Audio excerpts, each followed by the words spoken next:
Universidad Nacional del Callao. Feliz de poder compartir algunas experiencias en lo que refiere a este tema tan importante como es el manejo de dos mercados bastante importantes para lo que es nuestro país, ¿no? Como son los mercados de gas natural y los mercados de energía eléctrica. Eh, Sin más preámbulo, vamos a comenzar con la presentación. Permítanme compartir la pantalla.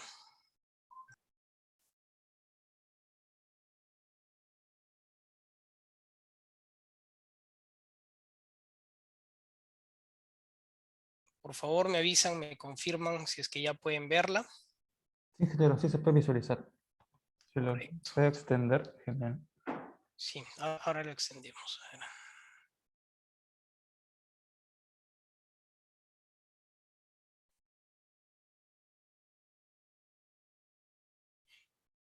Listo. Bueno, pues, como decía, el mercado de gas natural y el mercado eléctrico son mercados bastante importantes para el desarrollo de nuestro país y en general para el desarrollo de cualquier país. ¿Por qué? Porque tiene una serie de impactos económicos, una serie de impactos sociales, producto de su explotación, que van a permitir y van a posibilitar el desarrollo de los países. Entonces, en esta ocasión he visto por conveniente hablar un poco de lo que es el gas natural y cuál es el efecto o las interacciones, mejor, que este mercado tendría o tiene en el mercado eléctrico peruano.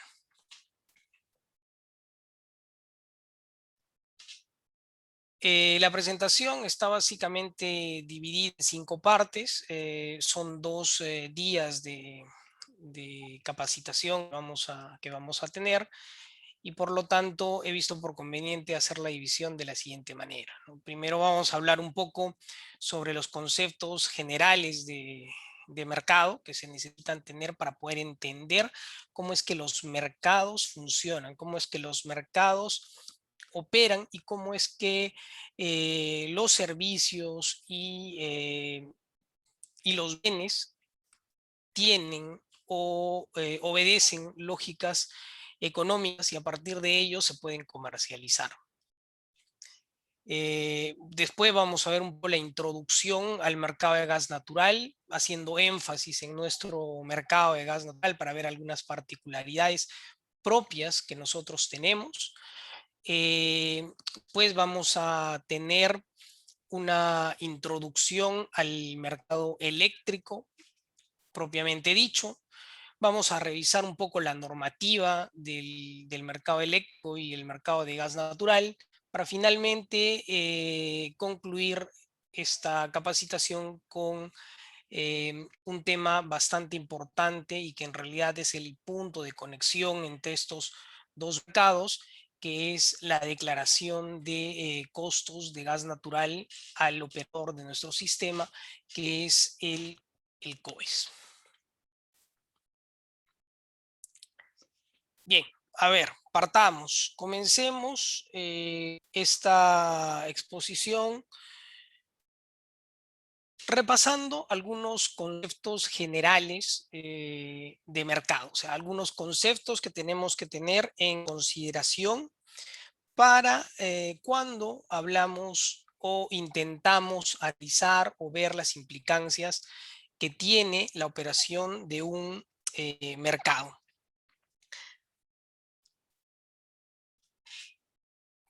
Y para eso primero partamos de la siguiente pregunta, ¿no?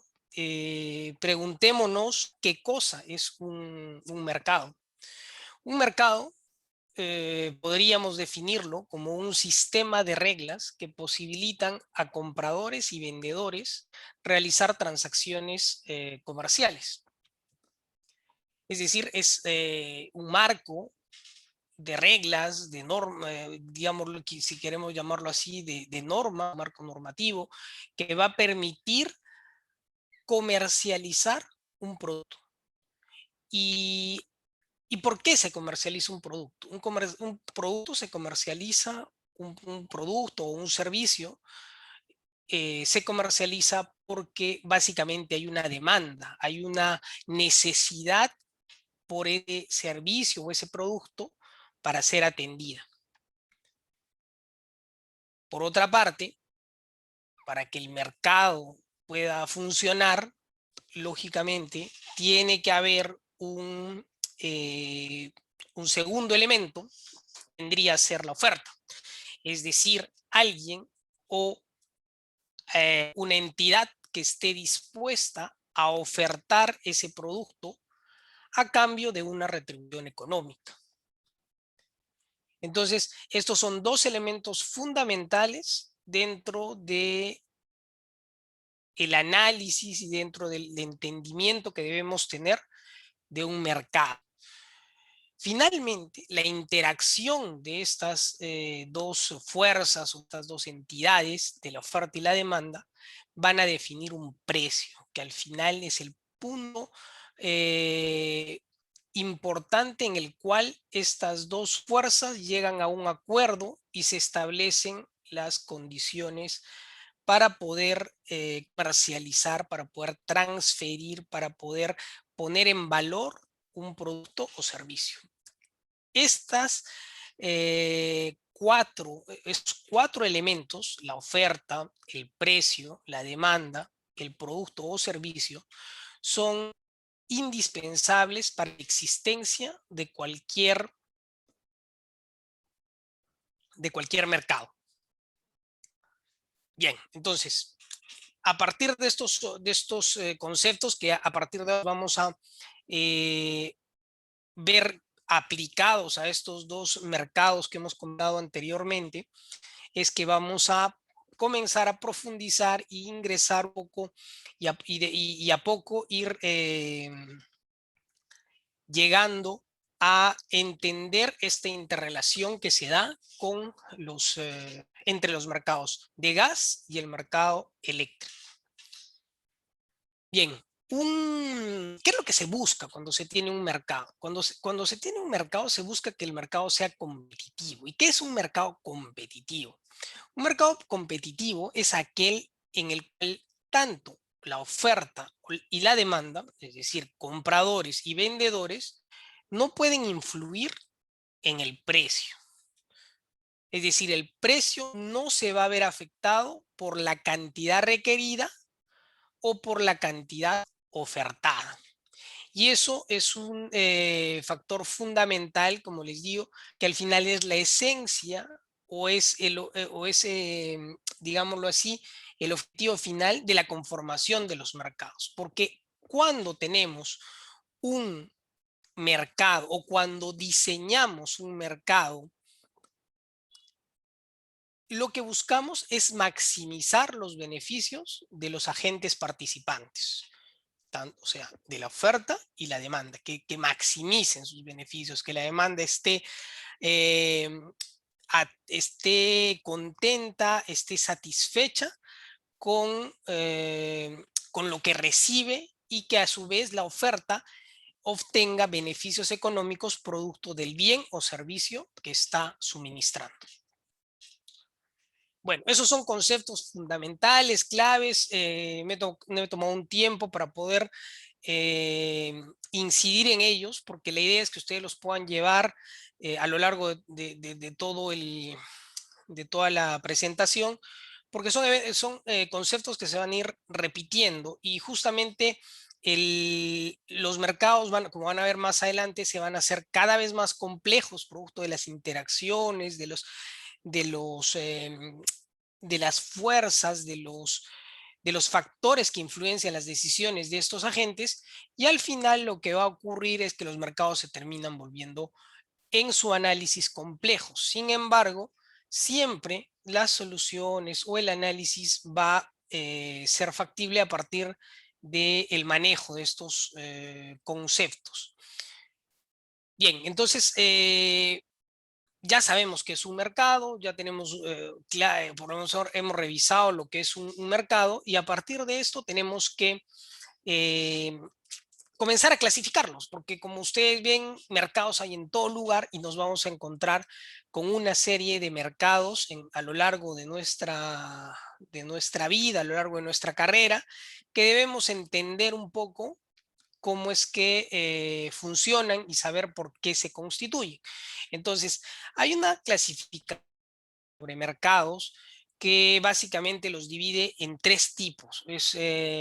Hay mercados de bienes o servicios, hay mercados financieros, es decir, mercados que están relacionados al manejo de divisas, de capitales, a la compra y venta de seguros, de opciones futuras. Y finalmente hay un mercado laboral. O sea, el mercado laboral es aquel mercado en el cual eh, la fuerza laboral ofrece su servicio a una oferta que requiere el trabajo y que remunera por ello al trabajador. Entonces, dentro de esta clasificación o atendiendo esta clasificación, nosotros vamos a comenzar, como en el caso de los mercados de gas y el mercado eléctrico, cómo vamos a ir identificando mercados, que al final no son más que la confluencia, eh, el encuentro de las fuerzas de oferta-demanda que tienen la posibilidad de entablar una negociación y llegar a un precio de despeje del mercado. Entonces, mercados van a haber varios. Lo que va a ser importante dentro de el manejo de un mercado, como les comenté, es buscar la competitividad del mercado para buscar la maximización del mercado como tal. Perdón, la maximización de los beneficios. Entonces, dentro de todos estos mercados que hemos comentado, nuestro interés va a estar centrado en los mercados energéticos. Los mercados energéticos son mercados que tienen que ver, como su nombre indica, con la comercialización de la energía. La energía entendida como tanto como energía, perdón, tanto como energía primaria o energía transformada en otra, ya que tiene un proceso de transformación y que como tal, por ejemplo, podría ser la energía eléctrica. Entonces, dentro de los mercados energéticos, nosotros nos vamos a encontrar con mercados primarios que tienen que ver con la energía primaria, es aquella energía en la cual no ha intervenido aún la mano del hombre, es tal cual está en la naturaleza, y ahí vamos a poder encontrar, por ejemplo, energía eólica, energía hidráulica, energía solar, energía proveniente o simplemente gas, gas natural. Y después vendrá un proceso de transformación que lo que hará es convertir esas energías primarias en algún otro servicio, como es el caso de la energía eléctrica o como es el caso de los combustibles, que ya tienen un proceso de transformación por el cual, por ejemplo, el gas natural pasa a ser un combustible, que sé yo, que puede estar en estado líquido, por ejemplo, o el mismo petróleo. Bien, entonces vamos a comenzar con el modelamiento. ¿Cómo se hace el modelamiento de todo esto que hemos conversado? De una forma muy simple, nosotros podemos representar un mercado como entidades matemáticas que representen tanto a la oferta como a la demanda, y a su vez que están llegar a un punto de equilibrio. Entonces, nosotros sabemos que de una ley fundamental de economía que es que está asociada a la demanda. O sea, nosotros sabemos que cuando el precio de un servicio o de un bien se incrementa, la demanda naturalmente dejará de consumir el bien o tendrá una respuesta a ese incremento de precio. Consiguiente, a un mayor precio, la demanda se retraerá y a un menor precio la demanda se incrementará.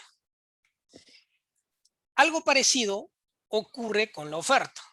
La ley de oferta indica que a un mayor precio de mercado, el ofertante estará dispuesto a producir o a vender un mayor volumen del bien o servicio que está comercializando. Entonces, matemáticamente, nosotros podemos representarlo por medio de curvas. La curva de la oferta sería una curva de forma muy simple, es una forma simplificada. Las curvas de ofertas reales son mucho más complejas, pero de forma simple, la curva de oferta es una recta que tiene una pendiente positiva, ¿no? Para representar el hecho de que un incremento en la cantidad producida obedece a un incremento en el precio del producto. Asimismo, para representar esta oferta, se establece un intersecto, que es el punto en el cual el productor no está dispuesto a producir porque el precio que el mercado le oferta no le es representativo para él. Lo mismo ocurre para el caso de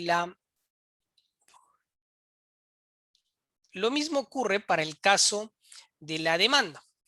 Para la demanda, la curva o la pendiente de la curva de demanda es negativa, y esto representa que ante una reducción en el precio, la demanda estará dispuesta a aumentar su cantidad ofertada, y eso se representa con esa parte de la expresión. A su vez se le da una tasa de crecimiento o una tasa de crecimiento según sea que analicemos el precio o la demanda, cómo es que la demanda va a ir respondiendo a esa variación de precios, con qué velocidad responde y adquiere el producto, y el intersecto, que nos va a indicar que el precio al cual la demanda no está dispuesta a comprar el bien o servicio.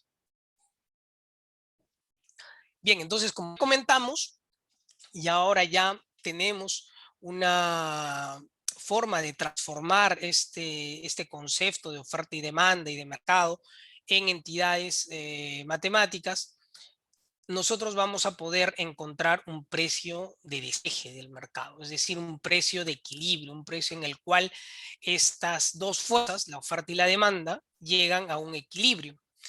Y ese precio lo vamos a poder encontrar visualmente, podemos verlo en la intersección de las curvas, pero matemáticamente, ¿a qué corresponde? Corresponde al precio en el cual ambos, tanto la oferta como la demanda, están dispuestos a establecer la transferencia, es decir, a comprar o vender el bien. Y lógicamente esto obedecerá a una cantidad dada. Entonces, nosotros agarramos y hacemos el despeje o igualamos ambas expresiones, tanto la oferta como la demanda, y realizamos algunos cálculos matemáticos. Básicamente lo que vamos a obtener es producto del despeje de esta cantidad de equilibrio, vamos a obtener una expresión que nos va a relacionar la cantidad de equilibrio, la cantidad de despeje del mercado, con el precio que les comentaba, que es este punto A, que bueno, acá no está colocado, quizás debí colocarlo, que va a meter la relación de precios, tanto al cual el ofertante ya no está dispuesto a comprar, y también el precio al cual el ofertante ya no está dispuesto a vender. Asimismo, es inversamente proporcional a sumatoria de las variaciones o de las pendientes que tiene cada una de las curvas de oferta y demanda.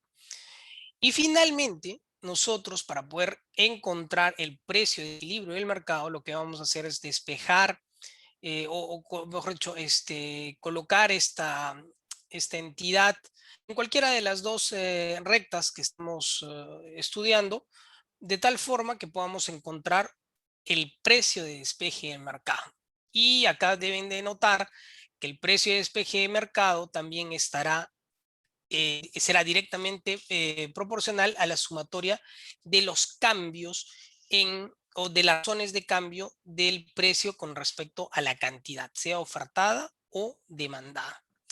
Bueno, esta es una forma de entender el mercado desde una óptica matemática que nos permite o nos posibilita entender una serie de eventos y una serie de actividades que luego en la teoría económica las vamos a encontrar a lo largo del estudio de cualquier mercado que nosotros desarrollemos. ¿Ok?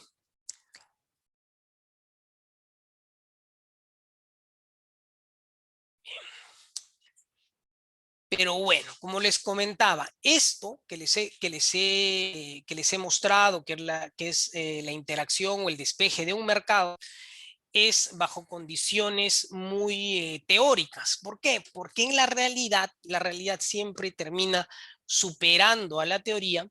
La oferta, tanto la oferta como la demanda, están influenciadas por otros factores. Y acá vamos a ver algunos de esos factores. Una oferta, o sea, un productor, está influenciado, por ejemplo, por los precios de los recursos utilizados en la producción. O sea, la oferta cambiará, se modificará en función a cómo las materias primas vayan cambiando.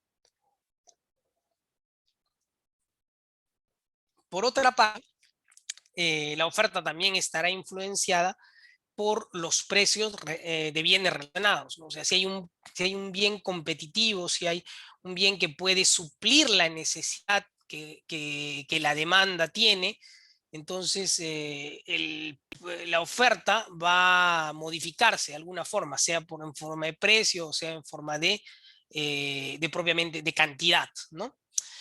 Finalmente, o bueno, en relación a precios, también los precios futuros o la expectativa futura de lo que se tiene para comercializar un producto también va a influir en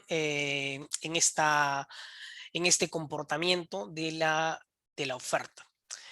Por otra parte, el número de proveedores, si hay competidores que este ofertante tiene, o cambios tecnológicos que pueden afectar la oferta en forma general. O sea, en otras palabras, podemos decir que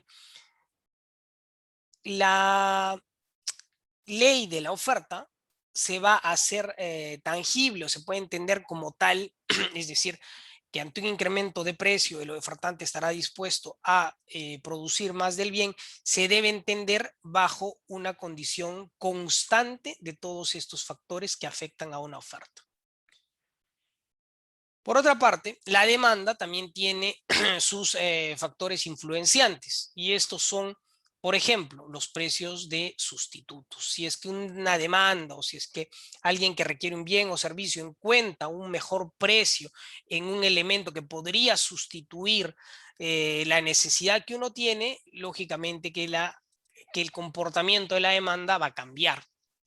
Por otra parte, los precios futuros, al igual que en la oferta, siempre hay ese comportamiento inteligente, digámoslo así, tanto de la demanda como de la oferta, en el sentido de intentar predecir cómo el precio va a estar a futuro. Entonces, eso va a influenciar también su comportamiento. El ingreso esperado, lógicamente, si uno fuera demandante de algún bien o servicio y tiene un ingreso esperado, el comportamiento que uno va a tener cuando tome las decisiones va a ser influenciado por esta disponibilidad de dinero y posiblemente adquiere el bien o cosas así, ¿no? Por otra parte, el tener competencia, es decir, gente o entidades o empresas que requieren el mismo bien que uno tiene, van a hacer que uno cambie sus hábitos o que modifique su percepción del precio. Finalmente, las preferencias, ¿no? O sea, sabemos que cuando uno demanda un determinado bien puede demandarlo por una determinada característica del bien o por una característica propia de uno, ¿no? Hay gente que puede comprar veleros y para eso no va a haber mucha, o sea, su comportamiento va a estar guiado por las preferencias particulares que ellos tengan.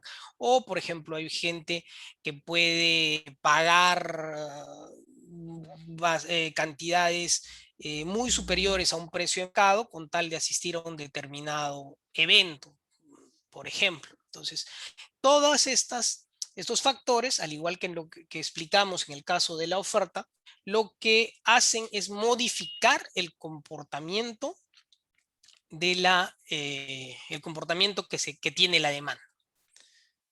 Bien. Bueno, entonces,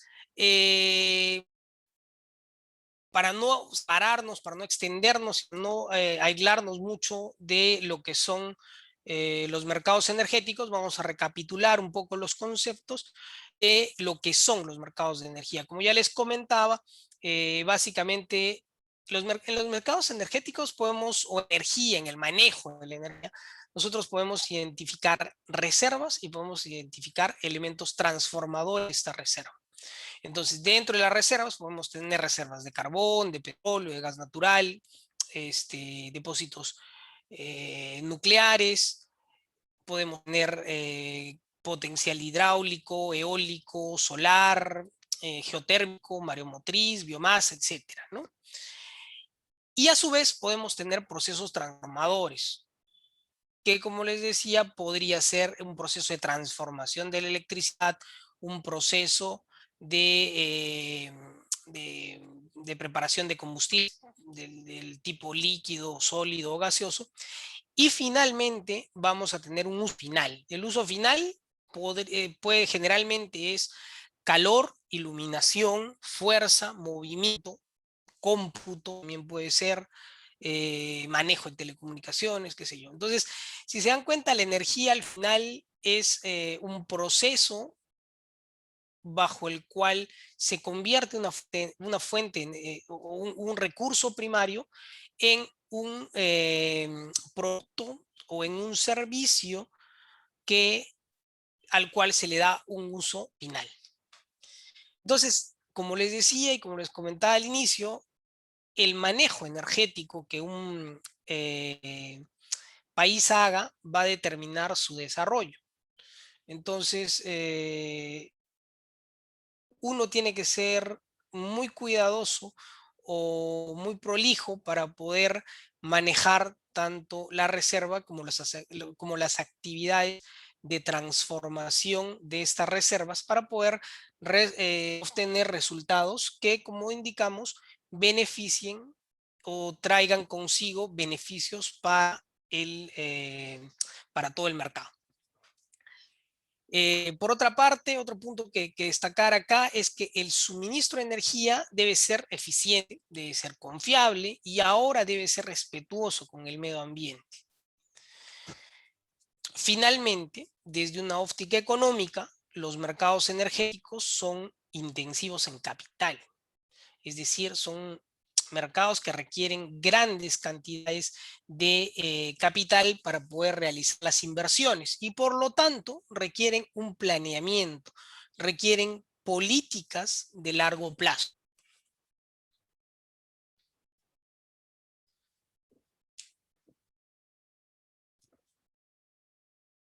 Ok, entonces, ya para centrarnos y comenzar a entrar a lo que es la interacción en el caso de nuestro país, nosotros vamos a ver que uno de los principales eventos de transformación energética que se han producido en el país es la puesta en valor del proyecto Camisea. El proyecto Camisea básicamente consiste en la explotación, en la extracción del gas que se desarrolla en la región sur del país y el transporte y su posterior transporte a la costa peruana. De intermedio, bueno, hay un paso previo que es el proceso de separación, porque el gas natural de Camisea está asociado a líquidos, entonces hay un proceso de separación del gas de los líquidos de gas natural que también se transportan esta vez por un oliducto a la costa peruana, específicamente a Pisco, para para su posterior proceso de fraccionamiento. Entonces, lo que a nosotros nos compete, y por eso es razón de esta imagen, es centrarnos en esta interacción que se produce o que se genera producto de la extracción o de la producción del gas, el transporte y la producción de energía eléctrica. A lo largo de toda esta cadena productiva vamos a encontrarnos con una serie de mercados que los vamos a ir entendiendo y los vamos a ir analizando poco a poco. Algunas reflexiones importantes.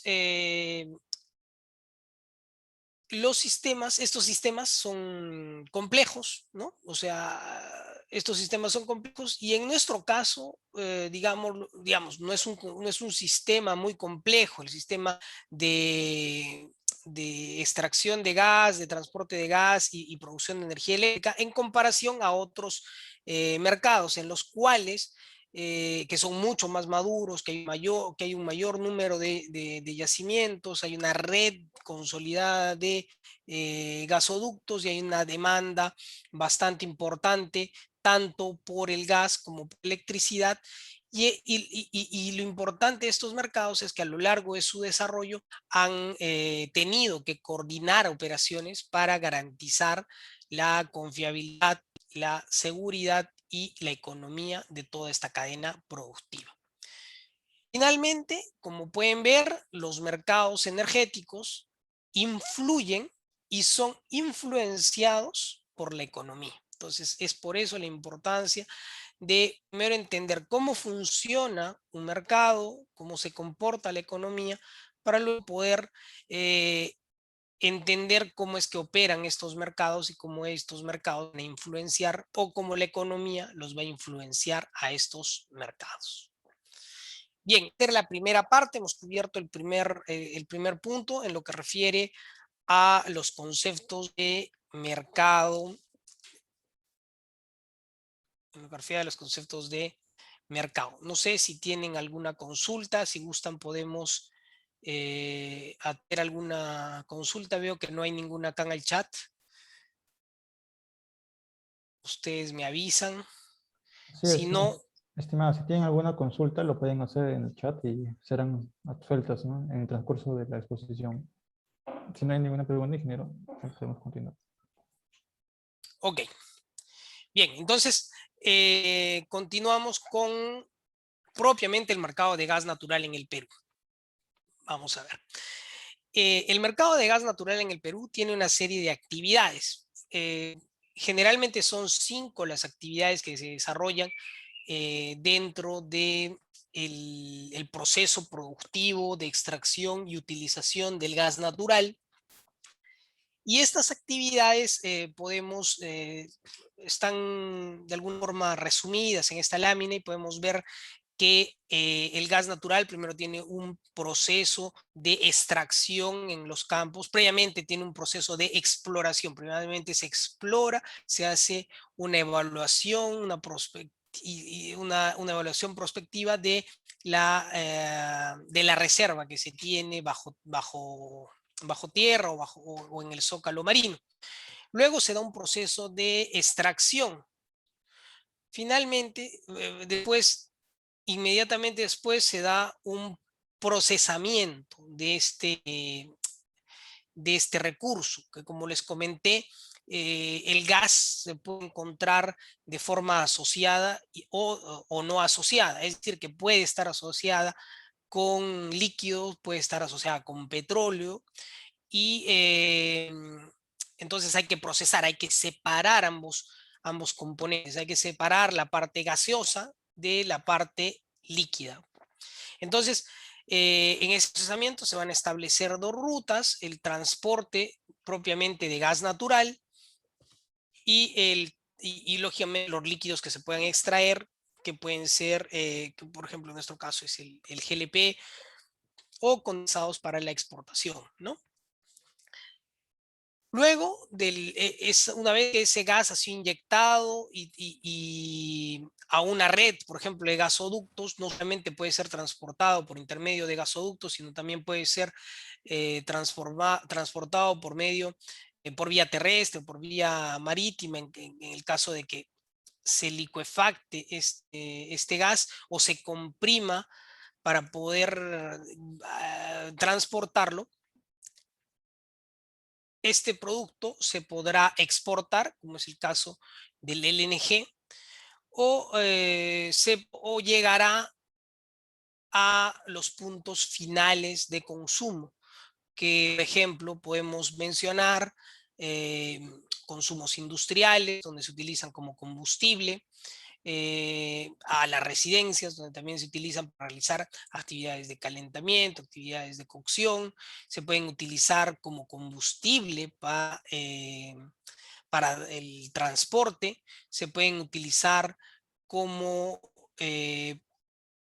producto o materia primaria para desarrollar procesos petroquímicos que lo que van a hacer es convertir ese gas en subproductos derivados. Entonces, esto es un poco las actividades que se desarrollan dentro de un mercado de gas, propiamente de gas natural. Básicamente, ¿qué es el gas natural? El gas natural es una mezcla de hidrocarburos que mayoritariamente está compuesta por metano. Básicamente es un combustible, ¿no? Sin embargo, también puede ser utilizado, como les comenté, en procesos petroquímicos como materia prima para desarrollar otros subproductos, como pueden ser fertilizantes, como puede ser, etcétera.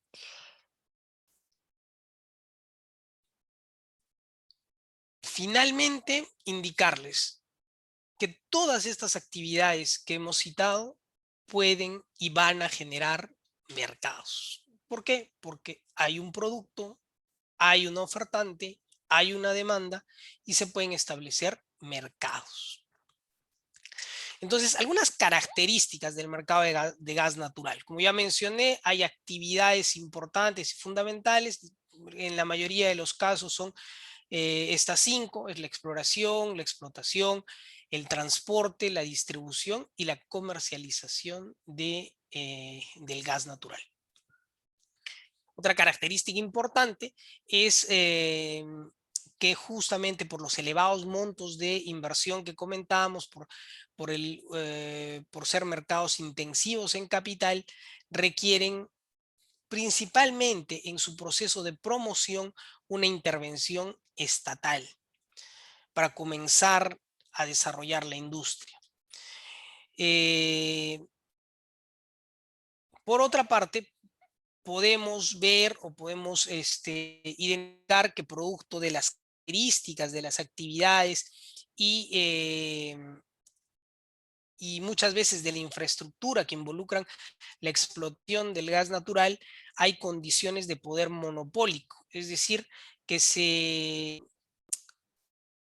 hay actividades que no es, que solamente es conveniente desarrollarlas por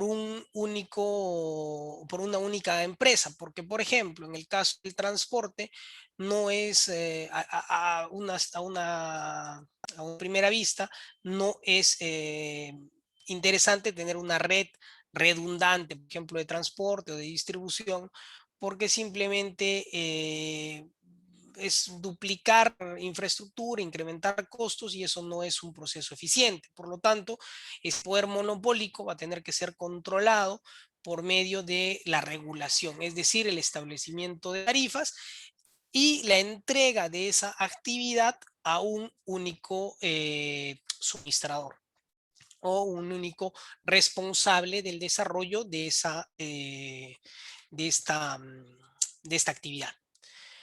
Ahora, las tarifas bien manejadas buscan mantener un equilibrio económico financiero, no son malas, pero pues son mecanismos que nos van a permitir o que van a permitir a las empresas concesionarias cuidar que los ingresos ellos estiman a futuro sean iguales a los costos que van a tener a lo largo de la vida útil del proyecto. Pero lógicamente tienen que ser bien calculadas, ajustadas y para poder cumplir con este objetivo. Finalmente, todas estas actividades se hacen posibles y se hacen factibles, se desarrollan gracias a la firma de contratos y generalmente son contratos de largo plazo. Porque estos son herramientas que van a permitir gestionar el riesgo que se tiene cuando se invierte una gran cantidad de capital y lógicamente ese capital no puede ser recuperado de forma inmediata. Bien, en el caso, a ver, en el caso del mercado de gas natural peruano, nosotros podemos ver en esta lámina un poco la dinámica de que tiene el uso de este combustible, ¿no? O sea, tenemos la exploración y la producción que desarrolla para el caso de Camisea desde el lote 88 Plus Petrol, que es un lote destinado a la demanda interna.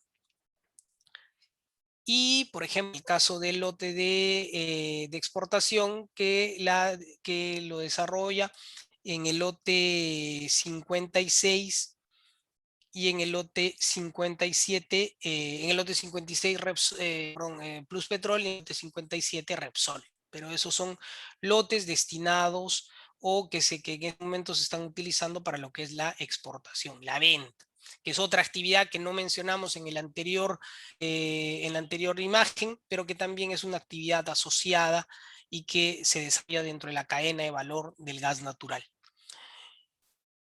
Luego tenemos el transporte de hidrocarburos. El transporte, en este caso, de hidrocarburos, ¿por qué? Porque hay un transporte de gas y hay un transporte de líquido por ductos separados. Hay un poliducto y hay un ducto de gas natural en alta presión, que son operados por Transportadora de Gas del Perú. En el caso de el gas, va a llegar hasta los centros de distribución. En el caso que tenemos dos sistemas de distribución, uno ubicado en Lima y otro ubicado en Ica, los cuales reciben el gas en el Citygate y luego lo traslada hasta los usuarios finales, que básicamente son hogares, industrias, comercios, transporte y generación eléctrica. Por otra parte, tenemos el transporte también de gas, pero en esta ocasión a la planta de licuefacción de Melchorí, la cual está, la opera Perú LNG. Entonces, este gas para el mercado interno, lo que se hace es licuefactarlo, es decir, reducir su volumen por intermedio de el enfriamiento de este elemento gaseoso, de tal forma que se pueda reducir y transportar un gran volumen de gas natural, ya sea por tierra o por el mar. Entonces, ese es el gas, el LNG, que no es más que el gas enfriado y reducido en su volumen hasta 600 veces de la teoría. Finalmente, estos vehículos llevan este gas a las redes de distribución que se han establecido, bueno, la red de distribución del norte y la red de distribución del sur, la red de distribución administrada por Coavi y la red de distribución sur que actualmente está administrada por el Estado peruano. Entonces, finalmente, después de todo este proceso, los peruanos podemos disfrutar de los beneficios del gas natural en las diferentes actividades que les he mencionado. Lo ideal es que estos beneficios puedan llegar a una mayor cantidad de demanda y para eso se requiere, como hemos visto, el conocimiento, el entendimiento de los mercados que están detrás de cada una de estas actividades para poder plantear soluciones que permitan poner en funcionamiento actividades que permitan llevar este combustible y masificarlo a nivel nacional. Ok.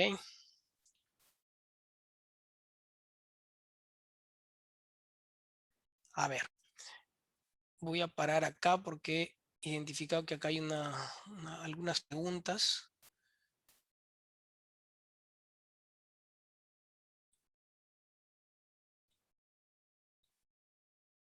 Ok. La mayoría de contratos del mercado de gas natural están pagados en dólares. Sin embargo, las actividades de distribución de gas natural tienen y presentan una influencia cuando el tipo de cambio sufre variaciones. Y esto básicamente se hace cuando, si bien la tarifa es calculada en dólares, luego se hace una conversión para llevar o para hacer la cobra por intermedio de los pliegos tarifarios. ¿Okay?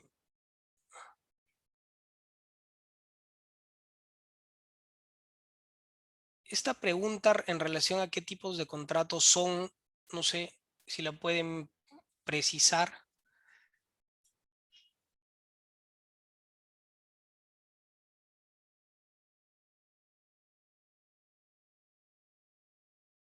Ok, bueno, la van precisando y luego la respondemos. Bueno, acá un poco más de cómo funciona el mercado de gas natural. Como les comenté, hay a partir del lote 88 y la planta de separación de Malvinas, se desarrollan dos redes de ductos, un poliducto y una red de transporte de gas en alta presión propiamente dicho. Y a partir de ahí se llega a, ¿y cuál es la segmentación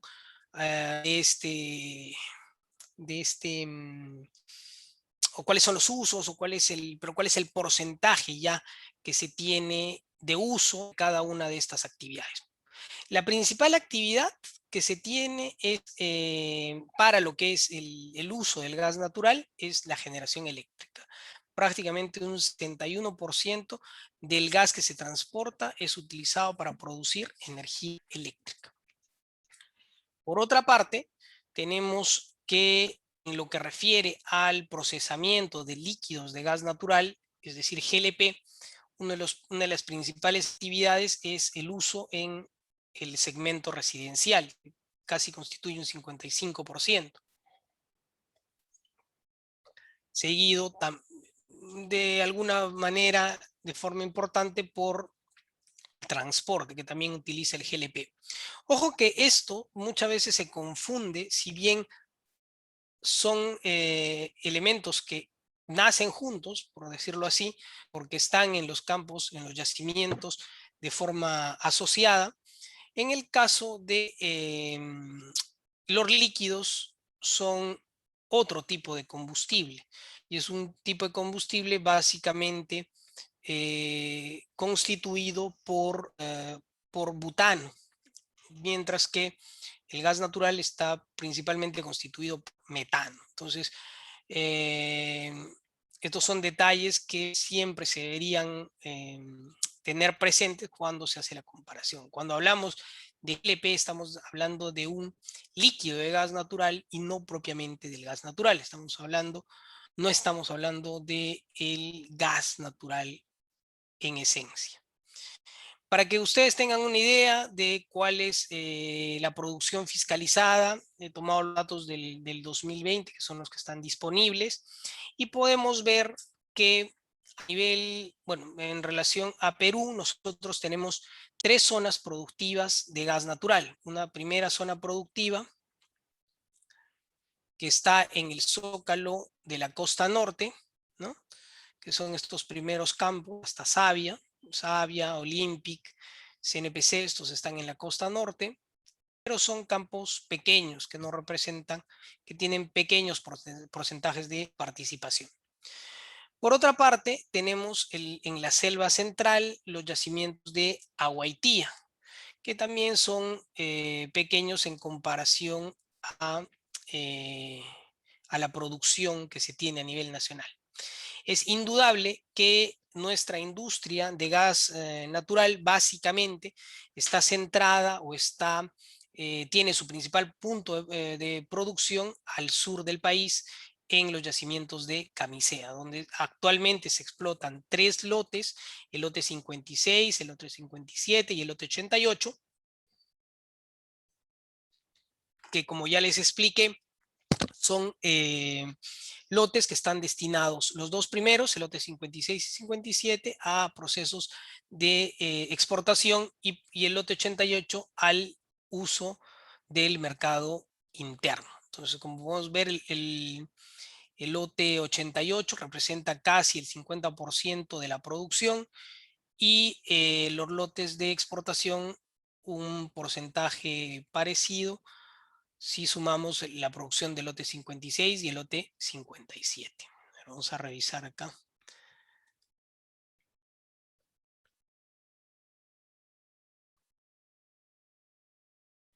A ver.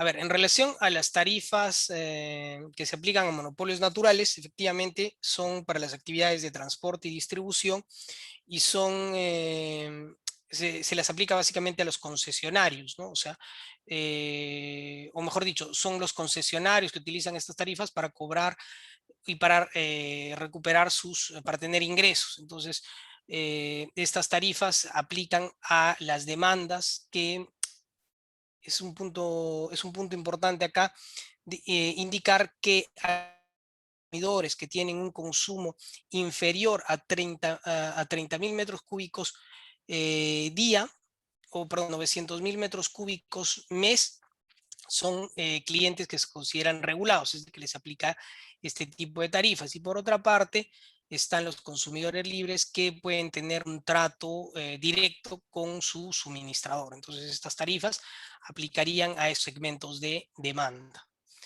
Creo que esto es en relación a los contratos. Los contratos...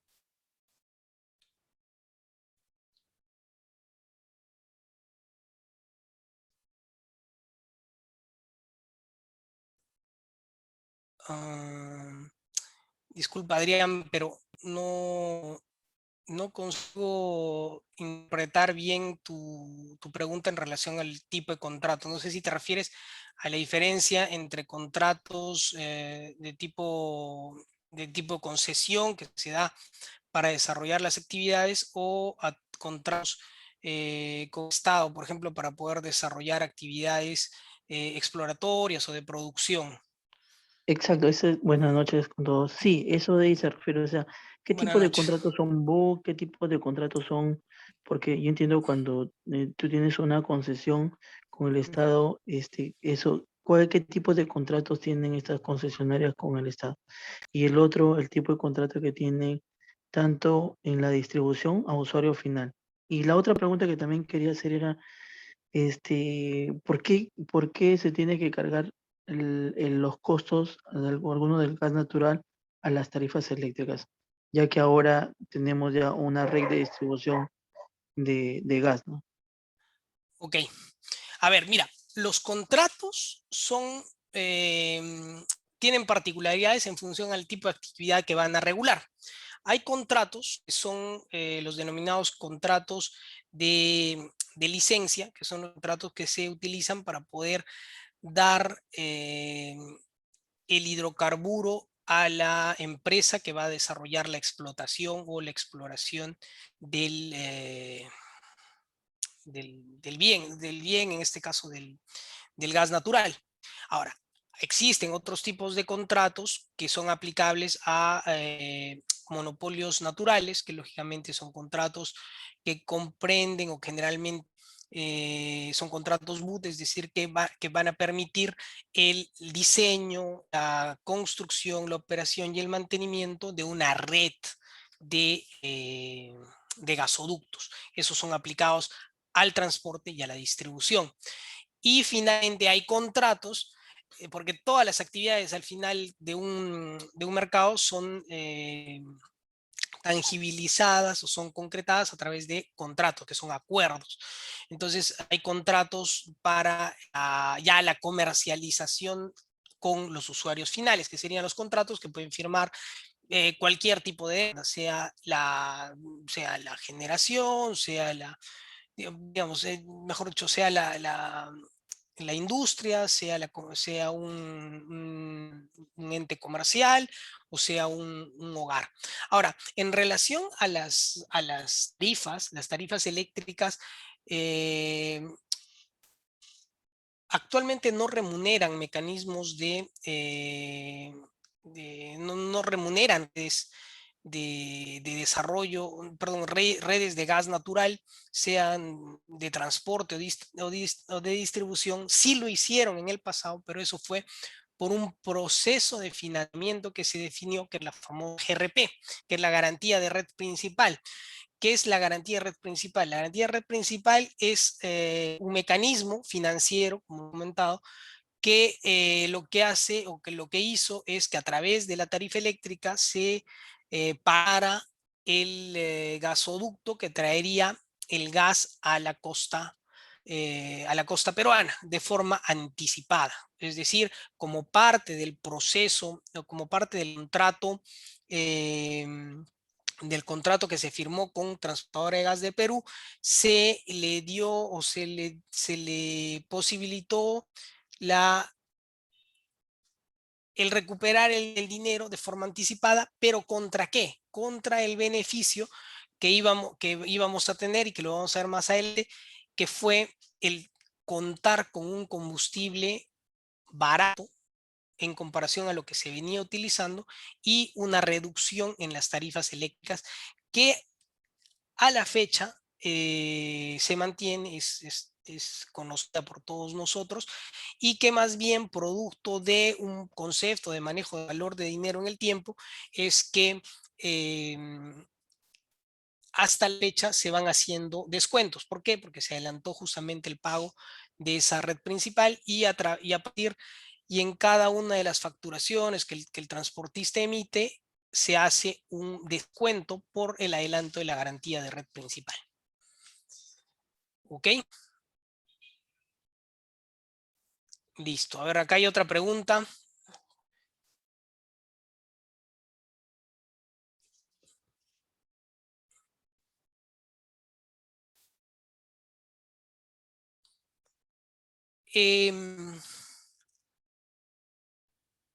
Definitivamente que realizar una comparación de los costos, suministro, transporte y distribución que tenemos en el país con cualquier otro país en Sudamérica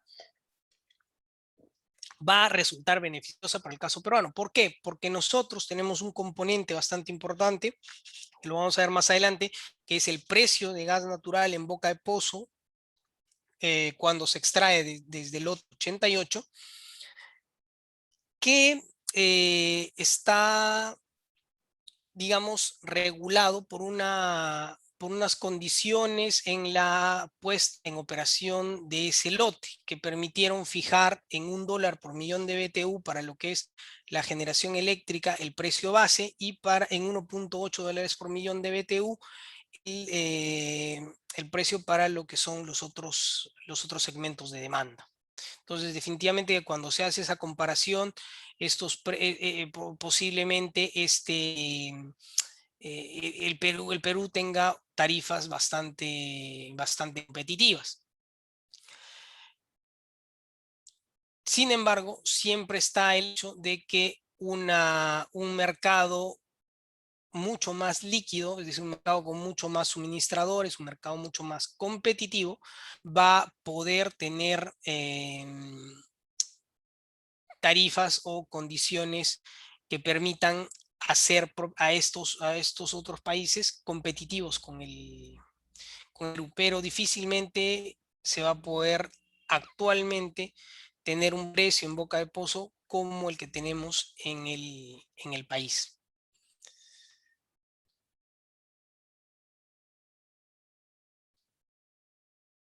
Y luego compartimos ahí las fuentes, ¿ok?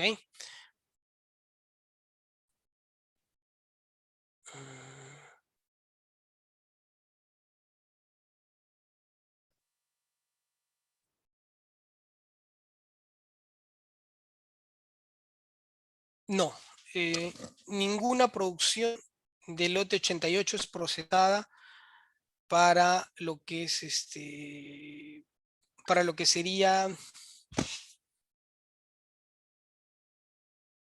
no, sí se procesa en Melchorita lo que debería corresponder a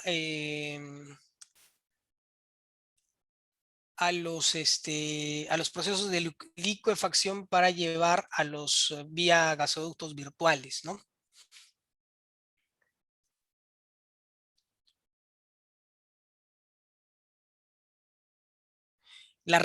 Es un buen punto este que comenta Víctor en relación a,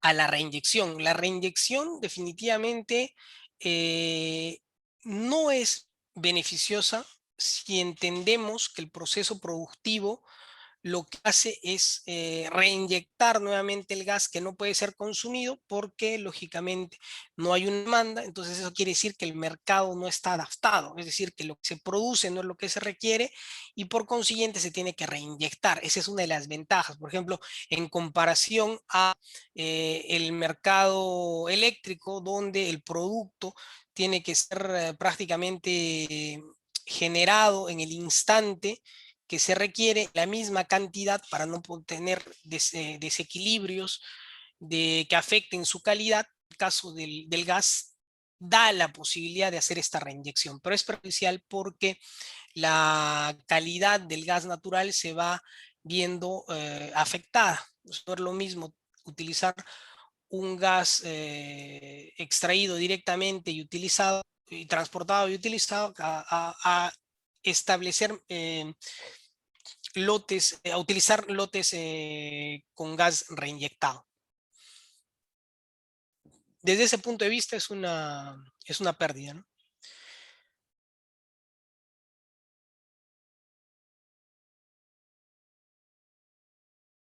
La tarifa de la petroquímica, sí, definitivamente la generación eléctrica tiene unas condiciones particulares en relación a su tarifa cuando hablamos del lote 88, porque constituye una demanda ancla. Una demanda ancla es una demanda que va a permitir o que va a posibilitar el desarrollo de la industria. Y es así y eso es lo que es generación eléctrica para el caso de Camisea. Es por eso que tiene una tarifa más baja y lógicamente tiene un consumo intensivo del combustible. No, más que la reinyección se debe no tanto a que el gasoducto esté al 100%, sino a que no hay demanda que requiera lo que se está produciendo,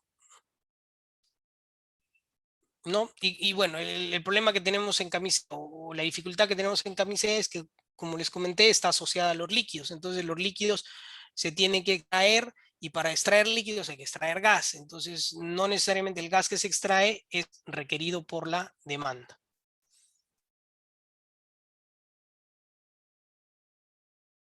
Ok, bien.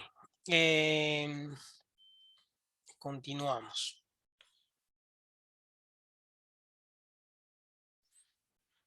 Como les comentaba, Camisea ha sido bastante beneficioso para el país y acá vamos a poder ver algunas cifras que son cifras de Ocinermin que se calculó cuando el año 2013 y que definitivamente a la fecha deben haberse incrementados y que básicamente en lo que a nosotros nos interesa, por ejemplo, representa un ahorro en cuanto a los costos de generación térmica, ¿no? Como podemos ver, en la primera lámina tenemos ahorros que del 2004 al 2013, comparativamente hablando, las barras amarillas son los costos de generación que se hubieran tenido en caso no hubiéramos tenido a Camisea y lógicamente se hubiera operado con diésel o con residual. Y en la línea, en las barras azules tenemos los costos que se han tenido por la operación de Camisea. Entonces salta a la vista la diferencia que año a año se va haciendo tangible en cuanto a los costos de producción. Por otra parte, tenemos en lo que refiere ya al precio, o sea, a la tarifa, al usuario final, esta es la tarifa en barra.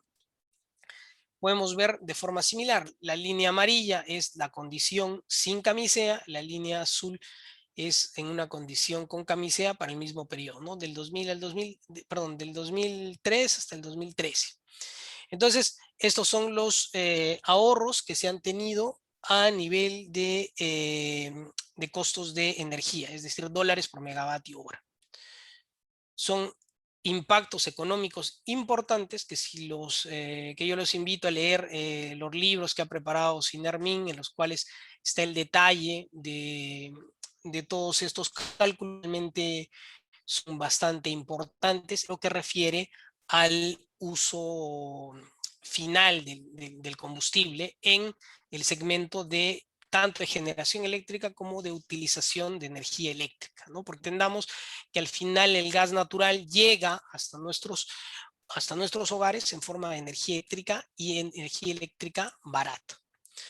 Por otra parte, tenemos impactos en relación a las emisiones. El contar con Camisea o el haber tenido a Camisea operando ha provocado o ha disminuido las emisiones que se han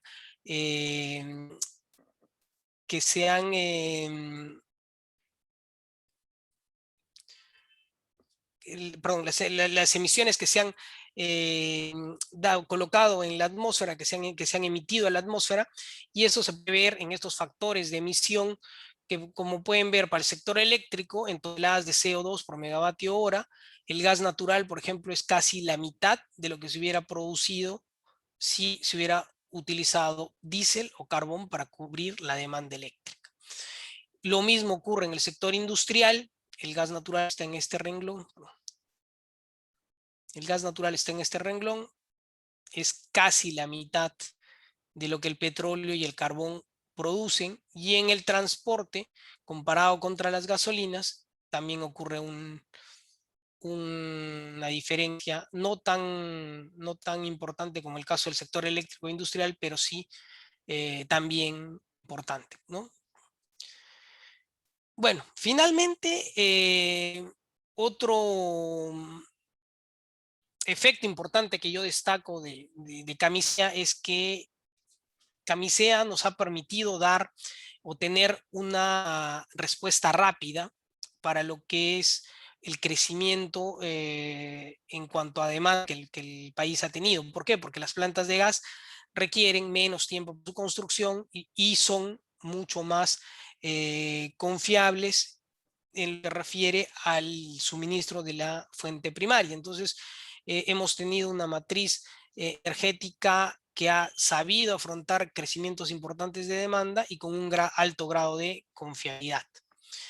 Y esto se ha posibilitado gracias a reformas en la legislación eléctrica que permitieron garantizar un precio competitivo con respecto a otros combustibles utilizados para la producción de energía eléctrica. Entonces, desde esta óptica, Camisea es un proyecto, un megaproyecto que ha tenido influencia importante en lo que refiere a nuestro sector. Bueno, eso es un poco el mercado, y ahora vamos a entrar un poco en los detalles de los 3 tipos de contratos que regulan las actividades que se desarrollan en la cadena de suministro de gas natural, específicamente lo que refiere, esto está orientado a la generación. Ya a partir de acá nos vamos a comenzar a adentrar o a enfocarnos a lo que es la producción de energía eléctrica. Ya dejamos un poco de lado otros segmentos de demanda para poder ingresar a ver los mercados y las interacciones económicas o las condiciones económicas que se dan producto de las actividades que se desarrollan para extraer, para transportar, y para utilizar el gas natural en la producción de energía eléctrica. A ver, para no llenarnos de preguntas por acá.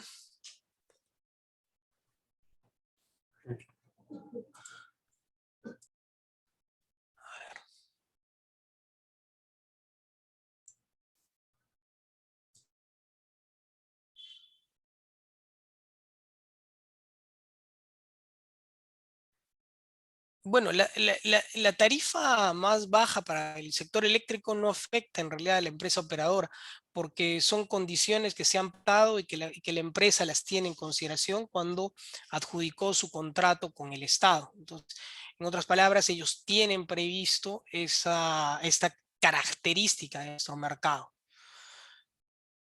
El lote 56 y que recibe el Estado en contraparte. El lote 56 es un lote controversial, ya lo hemos visto, ya lo hemos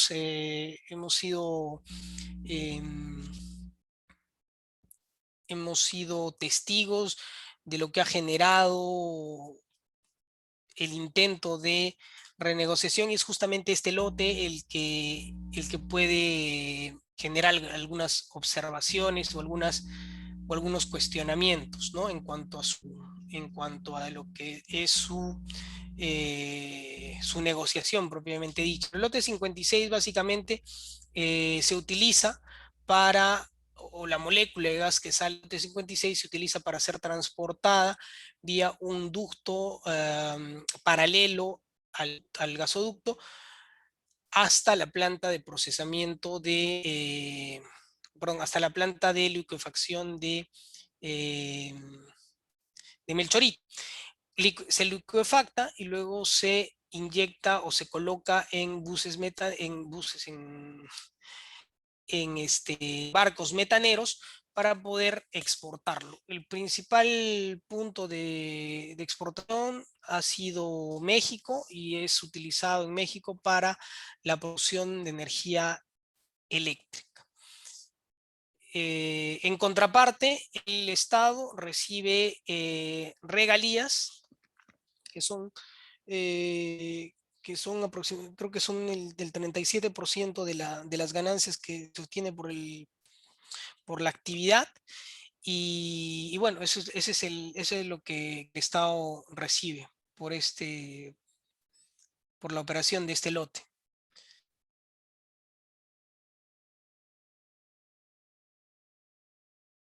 ¿Por qué los contratos de gas son similares a los contratos eléctricos y no a los petroleros? Bueno, yo diría que los contratos de gas natural son similares. Creo que lo que es similar al mercado eléctrico es justamente las actividades, porque básicamente es una actividad de extracción, de transporte y de distribución, bastante parecida a lo que ocurre en un mercado eléctrico, bastante simple. Todas estas actividades se concretan por intermedio de contratos, y cuando un generador tiene que adquirir combustible del tipo gas natural, lo que hace es firmar 3 contratos: un contrato de suministro, un contrato de transporte y un contrato de distribución. El contrato de suministro tiene algunas particularidades. Son contratos que actualmente están cambiando un poco en su mecánica y en las condiciones que se pactan, pero que en esencia es importante conocer estas condiciones para saber qué es lo que está cambiando y por qué está cambiando. Entonces, un contrato de suministro se refiere al volumen. Un contrato de suministro al final es un volumen de gas natural. En este caso sí es sí estamos hablando de un combustible, del combustible como tal. En el caso del transporte y la distribución, vamos a hablar de actividades de servicios que se brindan. Entonces, los contratos de suministro se especifican en unidades volumétricas que al final después pueden ser expresadas en términos de energía, sean BTUs o joules. Aquí podemos ver un poco los factores de conversión que se utilizan. Y, a ver, básicamente un contrato de suministro lo que tiene es una cantidad diaria máxima, que es el volumen máximo de gas natural que el cliente puede nominar o puede solicitar diariamente, y y que debe estar alineado, o que debe ser consecuente con la máxima producción de energía que la central en la cual se va a utilizar puede producir. También tenemos una cantidad diaria contractual, que es una cantidad que básicamente sería la cantidad que uno contrata, la cantidad que uno contrata con el suministrador para ser adquirida. Tenemos una cantidad de take or pay, el famoso take or pay de suministro, que es el porcentaje de esta cantidad diaria contractual que el porcentaje de esta cantidad diaria contractual que se va a comprometer a pagar como take or pay. Entonces, generalmente es del 100%, porque como vamos a ver, hay algunos descuentos asociados al porcentaje take or pay que se tiene en los contratos. Por otra parte, tenemos el carry forward o las cláusulas de make-up, que no está acá, pero estas cláusulas básicamente lo que hacen son transferir, darle una flexibilidad al contrato de gas, porque entiéndase que un contrato de gas que está haciendo es de forma muy anticipada y por un periodo de tiempo comprometerse a adquirir un volumen de gas con toda la variabilidad a la cual está sometido a la cual está sometida la operación de un generador eléctrico, ¿no? O sea, la variabilidad de demanda, la variabilidad de oferta, influencia en el despacho de un generador, y por lo tanto, esta cantidad que nosotros nos podemos comprometer a pagar podría resultar sobreestimada o subestimada respecto a lo que se va finalmente a utilizar en la operación final. Entonces, básicamente la cláusula de carry forward es una cláusula que se utiliza para acumular los volúmenes de gas que estarían por encima de esta cantidad diaria contractual del take or pay. O sea, cuando un generador opere o consuma por encima de esta cantidad diaria contractual, lo que está entre el compromiso y el excedente que se ha utilizado será llevado a una bolsa en la cual se acumularán, y cuando por alguna razón el generador reduzca su consumo por ejemplo, estacionalidad o algún mantenimiento que esté, utilizará estos volúmenes de gas acumulados en esta cláusula de carry forward para no tener que realizar o para liquidar el pago que le correspondería pagar producto de la menor operación de esta unidad. ¿Ok? Entonces, Eso básicamente es un contrato de suministro a muy grandes rasgos dentro de lo que refiere a el volumen que se utiliza o el volumen de gas que se está contratando.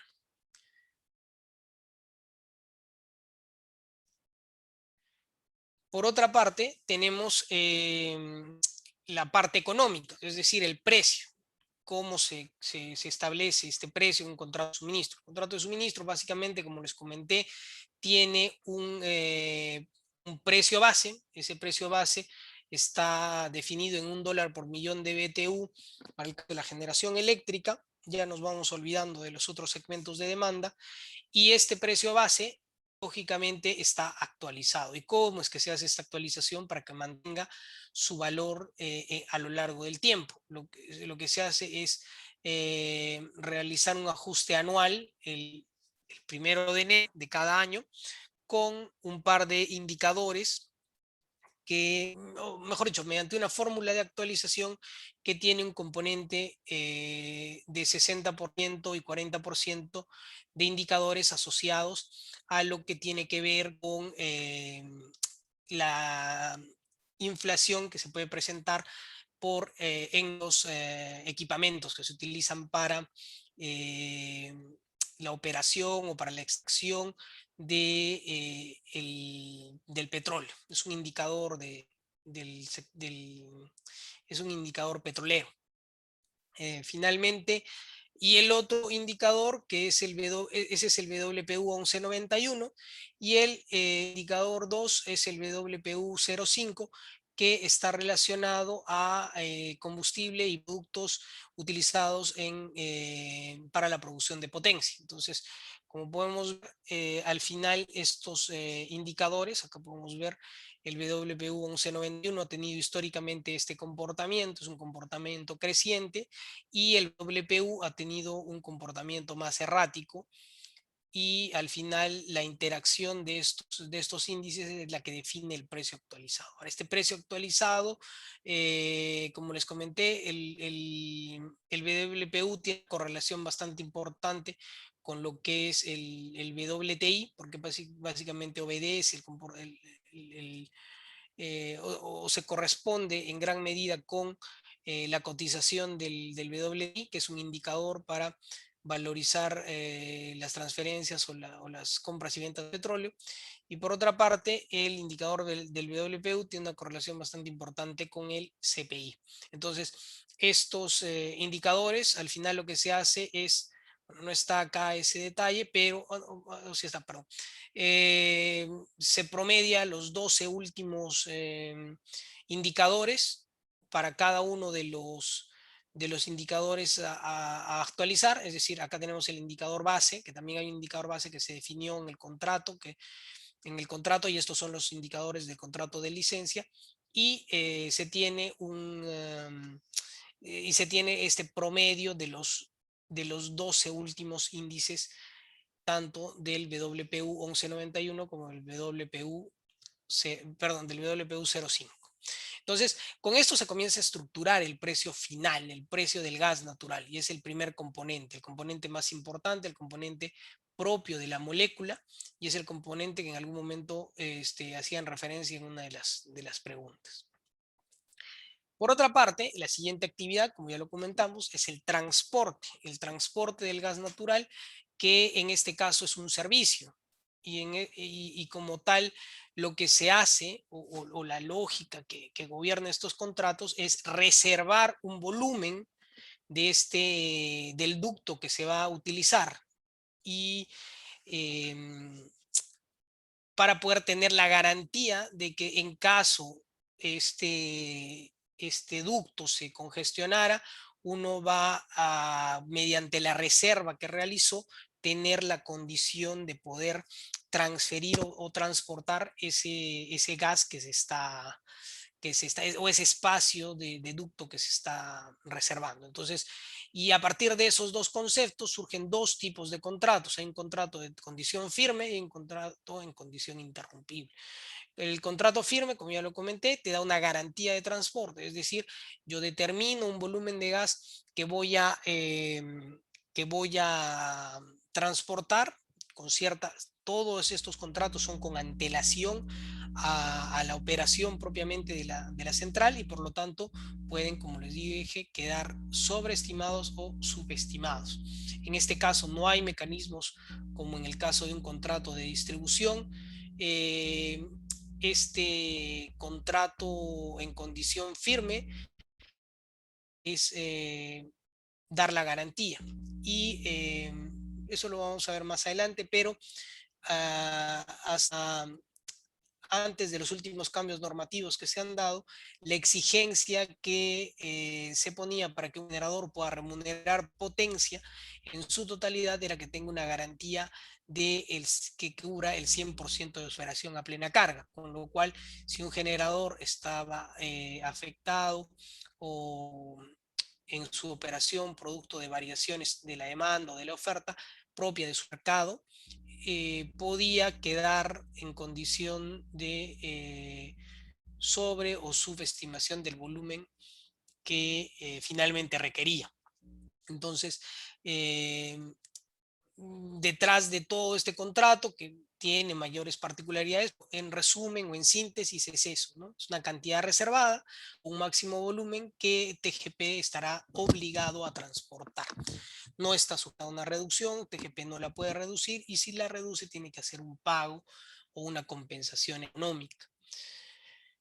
Y como contraparte, esto tiene una condición que en el caso del transporte de gas natural se llama Ship or Pay, que es un pago garantizado que el contratante se compromete a realizar por el volumen que está adquiriendo. Por otra parte, hay un contrato interrumpible, que es un contrato sujeto a confirmación, es decir, no te da ninguna garantía que en caso de congestión o de deficiencia del transporte te puedan transportar el volumen que tú has contratado, ¿no? Y lógicamente su pago está en función al consumo. Es un contrato que por las particularidades que se tienen en el mercado de gas natural, solamente algunos generadores optaron por tenerla y no la mayoría, especialmente aquellos que estimaban que los ingresos por potencia no iban a alcanzarle a ellos. Entonces era un sobrecosto que podían tener. El contrato de distribución, perdón, esto es la parte conceptual del volumen que involucra un contrato de transporte y luego tenemos la parte del precio. El precio básicamente, al igual que en el contrato de suministro, es un precio base establecido, pero en este caso es un precio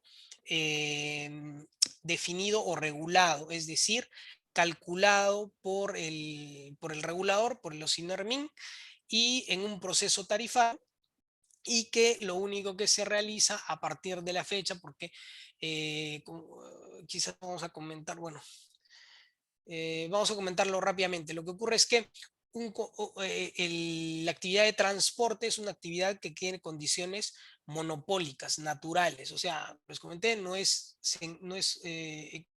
económicamente viable agarrar y tener dos gasoductos para transportar la molécula, porque eso simplemente incrementaría los costos y no serían bienes competitivos.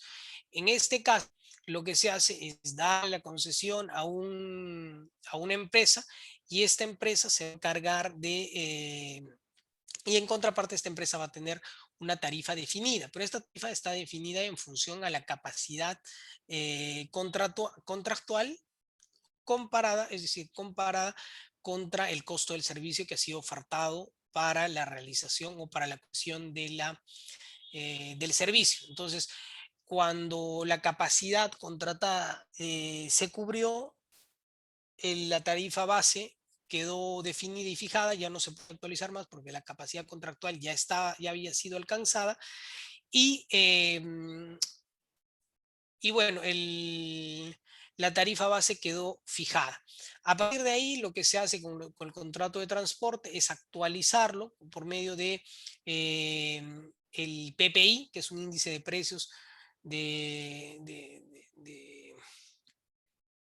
de los Estados Unidos, que es el índice de precios del productor, y que al igual que en el caso del transporte tiene un PPI inicial, ¿no? Que se fijó, en este caso, vamos a verlo acá, es de 149.8, y el PPI actualizado. Esta actualización se realiza una vez cada año en el mes de marzo. Entonces, con esto nosotros podemos ver acá, bueno, tenemos aquí el comportamiento del indicador del PPI a lo largo de los años. Tiene un comportamiento creciente, ¿no? Relativamente no tan acentuado.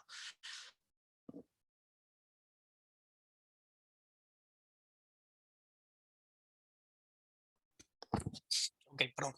Entonces,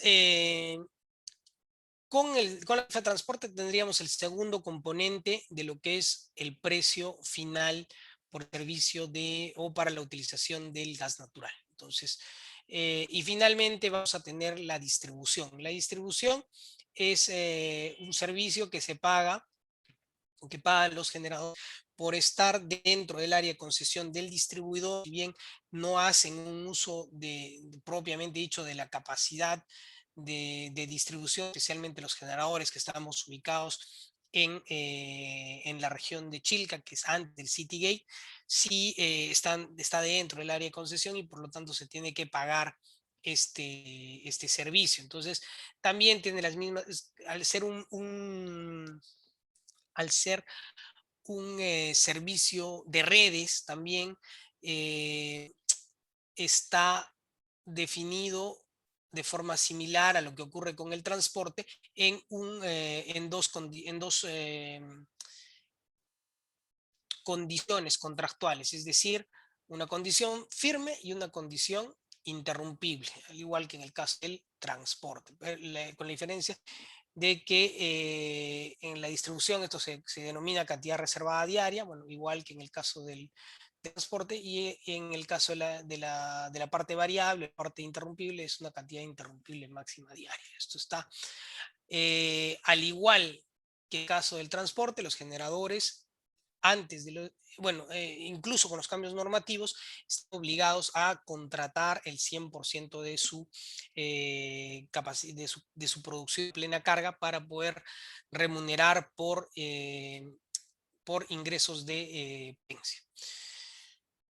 En el caso de la actualización del precio o de la tarifa del gas de distribución, esta tiene una actualización trimestral y es una fórmula de actualización con 4 indicadores. Está el PPI, está el índice de acero, el índice de acero, está el índice de polietileno y finalmente está el índice de precios al por mayor local, ¿no? Entonces, esto entendí porque básicamente las redes de distribución están compuestas por redes de polietileno y por redes de acero. Entonces son los indicadores que gobiernan la actualización de sus precios y los indicadores de inflación, tanto local como el de Estados Unidos. Como les comenté, esta actualización se realiza de forma trimestral y y es la forma como se mantiene el precio de este servicio a lo largo del tiempo. Algunas últimas características en lo que refiere a los contratos en lo que refiere a los contratos de transporte y de distribución o los servicios de transporte y distribución, es que básicamente las tarifas de transporte se definieron en su momento con una lógica de promover el desarrollo de la industria y tuvieron el sentido de bueno, tuvieron una lógica de costo medio, es por eso que se divide el costo del transporte entre, entre la capacidad garantizada. Entonces, esto al final es un costo medio y esto tenía el incentivo o la lógica por detrás de hacer que todo el costo que involucraba el servicio se distribuya a lo largo de todo el periodo de tiempo la concesión, de tal forma a tener tarifas estables. Y esto tenía sentido porque lo que se buscaba era promover el desarrollo de la industria, ¿no? En otras condiciones podría también definirse recuperaciones anticipadas o recuperaciones, como en este caso, que se extienden más allá del tiempo estimado, pero en contraparte tienen una tasa de retorno importante y tienen un periodo de recuperación que se considera a lo largo de todo la vida útil del proyecto.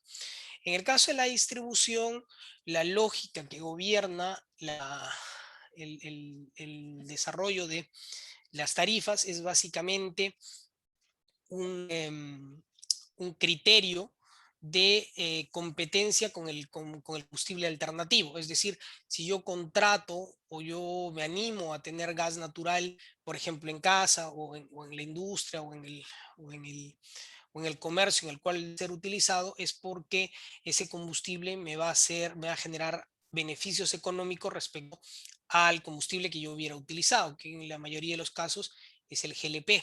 Entonces, estas tarifas siguen todo el proceso de cálculo asociado a el cálculo del BNR, que es la anualidad de la inversión de red que se tiene instalada y la proyección de la demanda estimada para un periodo de 5 años. Entonces, pero una vez que se tiene esta tarifa, luego se tiene que hacer esta competitividad, se tiene que evaluar y verificar esta competitividad respecto al combustible según el segmento y según la categoría tarifaria que, a la cual va dirigida la tarifa. Bien, con eso hemos terminado lo que refiere o lo que respecta al mercado de gas natural. Dada la hora, nos quedan algunos minutos, así que vamos a dejar el desarrollo del mercado de electricidad en el Perú para la sesión del día